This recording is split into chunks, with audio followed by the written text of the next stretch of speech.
Hello, sports fans. Welcome to the Oklahoma Sports Report, OU Football Edition. I'm Heath, with me Mark Rodgers, and we are at the legendary Campus Corner establishment, O'Connell's Irish Pub. Legendary nights that we both have spent here. Do they have Grandma's Bingo tonight? Yeah, I think so. Okay, good. They're going to have that a little later on before Grandma's going to sleep. But no, we're at O'Connell's, a great place, and it was hopping on Saturday because OU won against SMU. Your thoughts on the OU-SMU game? Well, I don't think it quite went the way that most people anticipated the game going, which would have been the offense scoring a lot of points and maybe giving up some points on defense. And the game had a little slower tempo to it than the week before. SMU was able to possess the football. Had an odd score final of 28-11, which is not one that you normally see. But I don't think that there should have been too much of an overreaction about week one, and I really don't think there should be overreaction on week two. They're 2-0. SMU is a better football team than I think most people think. But again, I think the tendency is once you see them win 73-0, you think that's going to happen in perpetuity. Well, yeah, they're going to score 60 plus every game, right? I mean, that's what the people occupying O'Connell's on Saturday night were thinking. Well, luckily, real happy. Luckily for anybody that was a big OU fan that had a vested interest in the game, that Oklahoma was able to cover the point spread. Yeah, that to a lot of people, that was very important. It's a difference in, I think, a very angry crowd and a somewhat angry crowd. Yeah, somewhat angry crowd. The angry crowd would have been burning up and down Campus Corner. It would have been very angry. So. Yeah, I was on the corner after the game. It was angry. It was an angry group. It could have been worse. It could have been worse, yeah, if they wouldn't have covered. But a fun game, but it wasn't as exciting as I would have liked or a lot of the fans would have liked. But a victory is a victory, and they go on to play Tulsa this weekend, and we'll talk about that game coming up. But Mark Rodgers, Heath here from O'Connell's Irish Pub, a great place to come anytime to watch a sporting event, have your beer, and great burgers, all that legendary food right here at O'Connell's. We'll be right back. Let us help you get on your journey to feeling better and living a more healthy life. Dr. Gumman at Harmony Healing Center is dedicated to providing personalized care to each of his patients. Internationally trained and nationally recognized, with over 24 years of practice, Dr. Gumman is the highest recommended acupuncturist in Oklahoma. Call and schedule your appointment today. Hi friends. Did you know that over 80 million men and women suffer from hair loss? Well, now there's help. Dr. Victoria Johnson and her staff at Laser Light Skin Clinic are introducing a revolutionary laser hair loss treatment called Alma-TED. Alma-TED uses a proprietary laser that will help stop hair loss and promote growth. For more information, give Dr. Victoria Johnson and her staff at Laser Light a call and stop hair loss today. You are the most beautiful creation under the sun. Daily Informations. You are going to make Table 14 so happy. And you are being taken away. All right. At Neighborhood Jam, you deserve breakfast as beautiful as you. So start the day right with scratch-made favorites, morning or midday, every day. Treat yourself to Neighborhood Jam. You're gonna taste just as good tomorrow. Oh man, dude, I really wish I could make that. It's National No Pants Day, and that'd be kind of inappropriate. We actually just had gas station sushi, and you just don't want to chance that. We're gonna be running tornado drills all day. I have tickets to see Kenny Rodgers. He's what? Tornado drill. Your friends are tired of coming up with excuses. Two Fellas Moving Company, saving friendships since 1996. Wonderfolk Spirits distilled out of Guthrie, Oklahoma. Great line of spirits. They have Wonderfolk Gin, Wonderfolk Vodka, and Old Moses Bourbon. All of these are quality products, and they're distilled right here in Oklahoma. So support Oklahoma business. Ask your favorite restaurant or bar to carry Wonderfolk Spirits. Let us help you get on your journey to feeling better and living a more healthy life. Dr. Gumman at Harmony Healing Center is dedicated to providing personalized care to each of his patients. Internationally trained and nationally recognized, with over 24 years of practice, Dr. Gumman is the highest recommended acupuncturist in Oklahoma. Call and schedule your appointment today.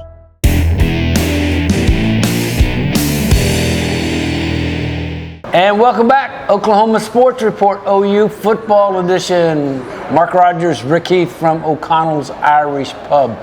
Mark, you know, you were talking about the flow of the game, and during the first half, I interacted with a number of Twitter people that were talking about they didn't like the style or the plays being called by Jeff Lebby. You know, it was a lot of runs, not much excitement, no deep throws.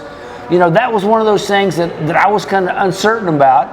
Why, after, you know, having such an explosive first game, as you mentioned, it was kind of a slowdown in the second game? It's a good question. I think a lot of things are determined by what the defense does. You know, how does the defense line up? And a lot of times now, offensive coordinators look at how many players are within a certain amount, how many players are in the box. You do a count, and that determines what routes you might run. I know that SMU played a high safety, free safety in the game for points in time, and so a lot of those are going to be called, you know, automatic runs. There are things you can do to try to get other players involved. You know, Gavin Freeman didn't play as big a part in the offense as he did the week before. None of the wide receivers did, really.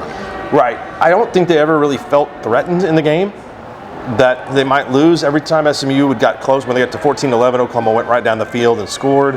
And so last year, I thought at times the offense didn't do a lot to help the defense. They played fast. They weren't physical enough to convert on 3rd and 4th down. And there's no better place to prepare than a game-type environment. And really, look, if you just want this team to be a good team, not a 7-6 or 8-5, they need to run the ball. Well, and so they tried to do it, and I just don't have as much concern about, again, now I didn't bet the over on the game, and I didn't bet OU, so I'm not sitting there going, this play calling sucks where are we scoring 28 points when we should be scoring 56 points. And I think that's a lot of the fans' critique. The frustration does come from that. No, I really do. I mean, I think that it was very conservative on offense. It was 47-29, I think, was the run-pass distribution. But this team needs to practice on things. They've got 5 games to practice until they play Texas, which looks really good. And so I don't think you should get caught up in game to game when the team is going to win of what exactly is going on. I think Jeff is a great offensive coordinator. They've got some weapons. They're not as skilled as some of the offenses that Lincoln Riley had, but, you know, they're trying to figure some things out. Well, you know, and that all is understandable because, you know, you're trying to practice during the game, trying to get better during game situations at certain aspects of your game. They didn't have to do that against Arkansas State. They needed to do it against what I call a quality opponent. This was a quality pretty opponent. Good. SMU is a quality opponent. Tulsa's a much better opponent than Arkansas State. Oh. But yeah, I think SMU is got a chance to win that league. Hey, look, if you want to be happy like with the point spread every week, then maybe if it doesn't work out with Brent Venables, you can hire James Franklin because, you know, if you go back to the first week, I mean, he can take a knee, but he's going in for the touchdown to make sure the alumni gets paid. So you just if you want to coach that wants to over and you better cover. That's part of the Joe C's, you know, when they interview a coach, hey, we're interested in covering the spread each week. Are you into that? I know Joe C has got some Italiano in him, but no, Joe C doesn't care about that. Okay, now I got to trot out my little pet theory here. My pet theory is Brent Venables was behind the conservative nature of the offensive game plan. I don't think that's a bad theory. I mean, if I were him and looking at the totality of the program, I want to have an offense that can play complementary to my defense and try to possess the football. I don't think that's a bad theory, but I do think that if teams come out and, you know, want to stuff the box and keep OU from running the football, then they're going to go deep to Andrew Anthony. They're going to go deep to Gavin Freeman and guys like that. So it's not anything that I think you're just like, hey, let's run our heads into a brick wall here. But I do think that there's things that you work on situationally going forward. Well, you know, and also it's to get the offensive line. You know, so the offensive line didn't have to work hard against Arkansas State. No. They had to work hard against SMU. SMU's defensive line is a quality defensive line. And they're a quality defensive line at any stage, you know, and so they had, to me, I think they wanted to make sure they could do that against a quality line because they're going to find a really, as you said earlier, a Texas line that's going to be very hard to run against. I think if you look at 2 weeks, and again, it's a very small sample size to try to figure out everything on the season. The Big 12 looks like Texas is for real. No, I think they're at the top of the league. Then I think after that, Oklahoma is in a group of teams that could go either way in some games. But they're right. I think, in a better spot than where I thought they would be going into the season. So they'll have a chance to win a bunch of games. There's going to be some competitive games in the league. I don't think OU is not at an elite level right now in football. Well, in this game against Tulsa, I love Kevin Wilson and all that, but this will not be a close game on Saturday. Shouldn't be. It shouldn't. Shouldn't. Hey, we are at O'Connell's Irish Pub here on Campus Corner, the legendary, where they got the best burgers, the biggest onion rings, and all the rest right here at O'Connell's Irish Pub. We'll be right back. Hi, friends. Did you know that over 80 million men and women suffer from hair loss? Well, now there's help. Dr. Victoria Johnson and her staff at Laser Light Skin Clinic are introducing a revolutionary laser hair loss treatment called Alma-Ted. Alma-Ted uses a proprietary laser that will help stop hair loss and promote growth. For more information, give Dr. Victoria Johnson and her staff at Laser Light a call and stop hair loss today. You are the most beautiful creation under the sun. Daily Informations. You are going to make Table 14 so happy. And you are being taken away. All right. At Neighborhood Jam, you deserve breakfast as beautiful as you. So start the day right with scratch-made favorites, morning or midday, every day. Treat yourself to Neighborhood Jam. You're gonna taste just as good tomorrow. Oh man, dude, I really wish I could make that. It's National No Pants Day, and that'd be kind of inappropriate. We actually just had gas station sushi, and you just don't want to chance that. We're gonna be running tornado drills all day. I have tickets to see Kenny Rodgers. He's what? Tornado drill. Your friends are tired of coming up with excuses. Two Fellas Moving Company, saving friendships since 1996. Wander Folk Spirits distilled out of Guthrie, Oklahoma. Great line of spirits. They have Wander Folk Gin, Wander Folk Vodka, and Old Moses Bourbon. All of these are quality products, and they're distilled right here in Oklahoma. So support Oklahoma business. Ask your favorite restaurant or bar to carry Wander Folk Spirits. Let us help you get on your journey to feeling better and living a more healthy life. Dr. Gumman at Harmony Healing Center is dedicated to providing personalized care to each of his patients. Internationally trained and nationally recognized, with over 24 years of practice, Dr. Gumman is the highest recommended acupuncturist in Oklahoma. Call and schedule your appointment today. Hi, friends. Did you know that over 80 million men and women suffer from hair loss? Well, now there's help. Dr. Victoria Johnson and her staff at Laser Light Skin Clinic are introducing a revolutionary laser hair loss treatment called Alma-Ted. Alma-Ted uses a proprietary laser that will help stop hair loss and promote growth. For more information, give Dr. Victoria Johnson and her staff at Laser Light a call and stop hair loss today. You are the most beautiful creation under the sun. Daily Informations. You are going to make Table 14 so happy. And you are being taken away. All right. At Neighborhood Jam, you deserve breakfast as beautiful as you. So start the day right with scratch-made favorites, morning or midday, every day. Treat yourself to Neighborhood Jam. You're gonna taste just as good tomorrow.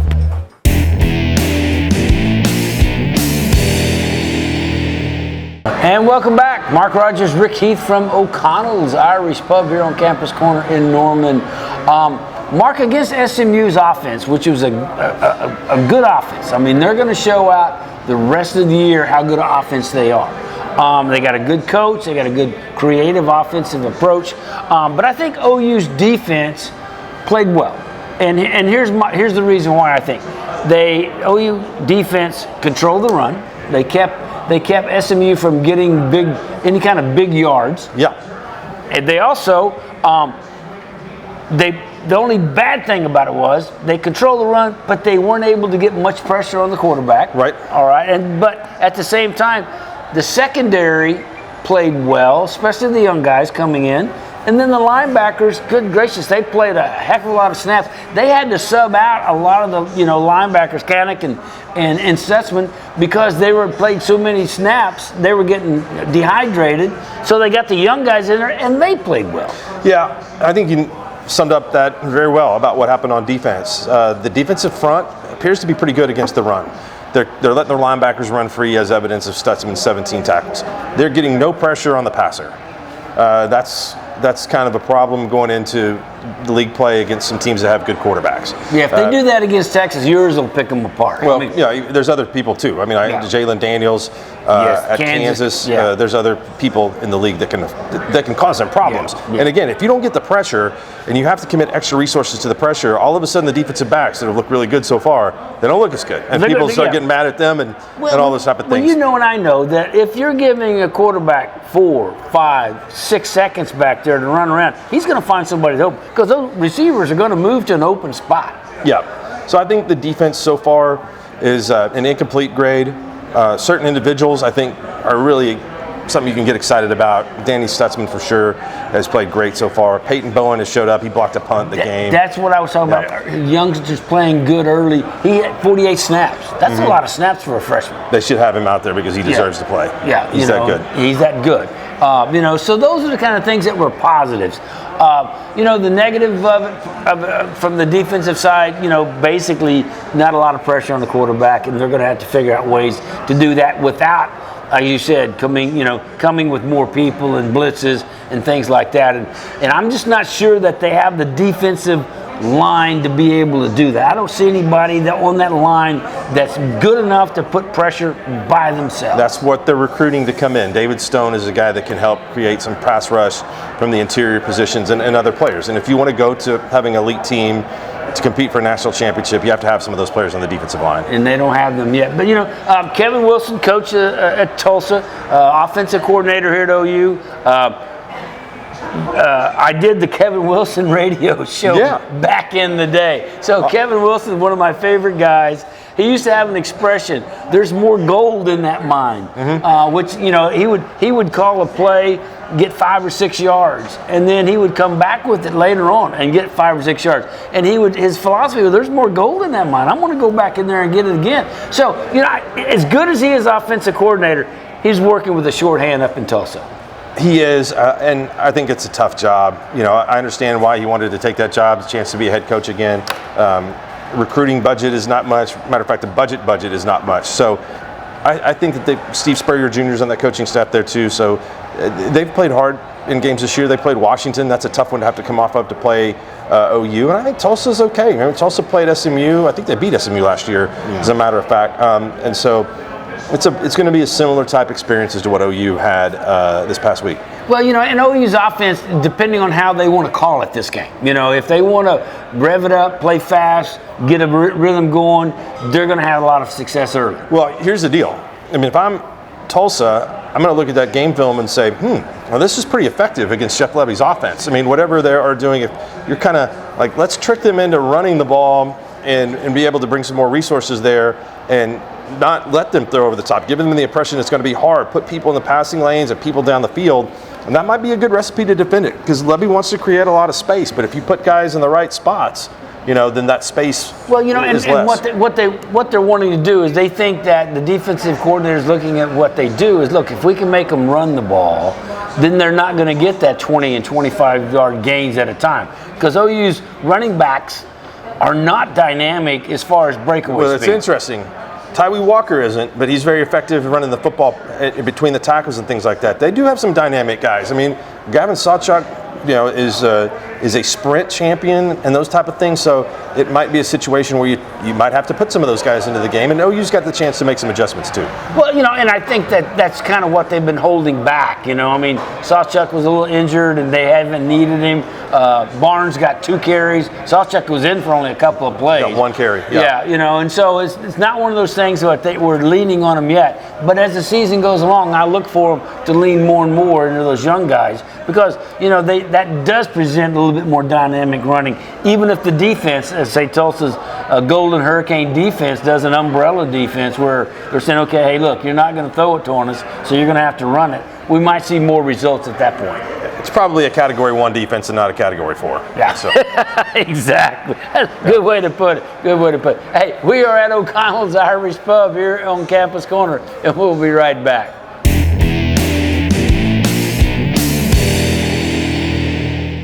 And welcome back. Final segment, Oklahoma Sports Report OU Football Edition.